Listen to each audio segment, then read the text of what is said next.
CAFCO patrol base and soldiers hit by grenades. CAA died. DMW will implement comprehensive reforms to strengthen protection for overseas Filipino domestic workers. Kick-off ceremony of Dreamweaver Educators Active Runners launches in South Cotabato. And the health news, the new study on microplastics leads to stroke risk.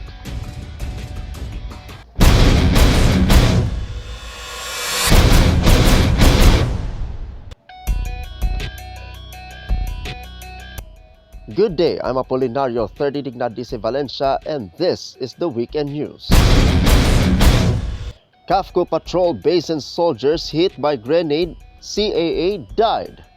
Authorities are still investigating the grenade thrown at the Nalapaan patrol base by the military in Barangay Nalapaan, Maligidao Special Geographic Area in Bar at 6:58 a.m.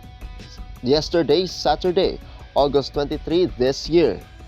Based on an exclusive report, the wounded CAA was identified as Bimbo Malingko Lumambas, 25 years old, a CAA member assigned to the Nalapaan Patrol Base and a resident of Calakacan, the municipality of Pikit, the province of Cotabato. During the initial investigation, the victim was in front of the Nalapaan Patrol Base when one unidentified suspect wearing a black hoodie, black cap and riding in a black Baja motorcycle suddenly arrived at allegedly threw the grenade. The CAA member who was in the area was hit by shrapnel and was immediately taken to the hospital for evaluation but later died.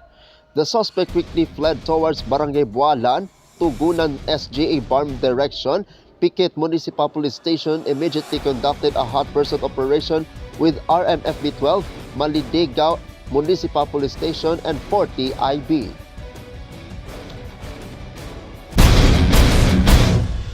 DMW will implement comprehensive reforms to strengthen protections for overseas Filipino domestic workers.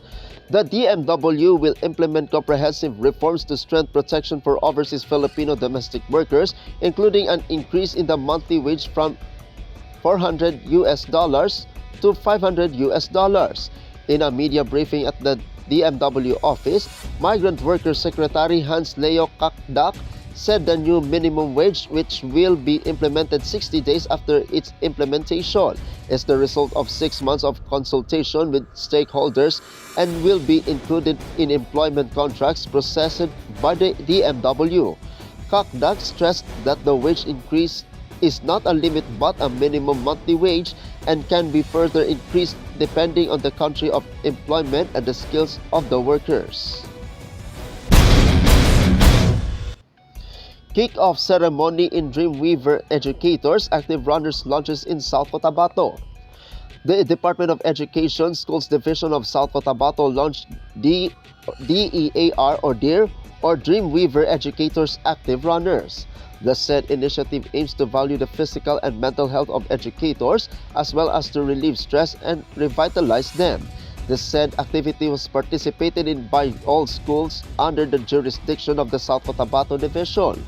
It was led by Assistant Schools Division Superintendent Levi B. Botihen and supported by Schools Division Superintendent Leonardo M. Balala, CESO 5, through the issuance of a division memorandum authorizing not only the kick-off of DEAR but also its institutionalization as an official division program.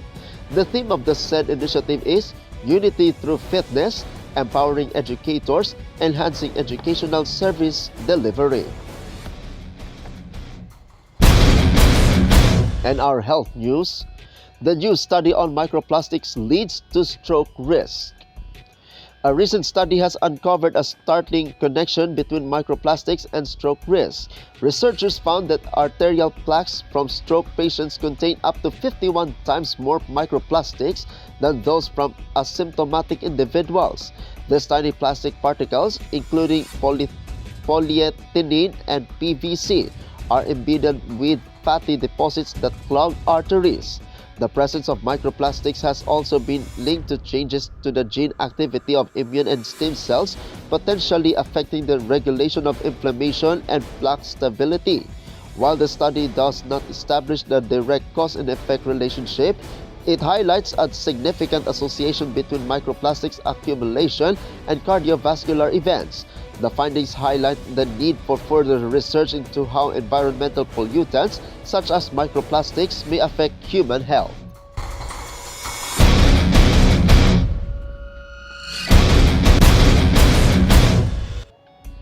And that is Weekend News for today. I'm Apolinario 30 Dignadis Valencia, and this is Salakot Online Broadcasting Network.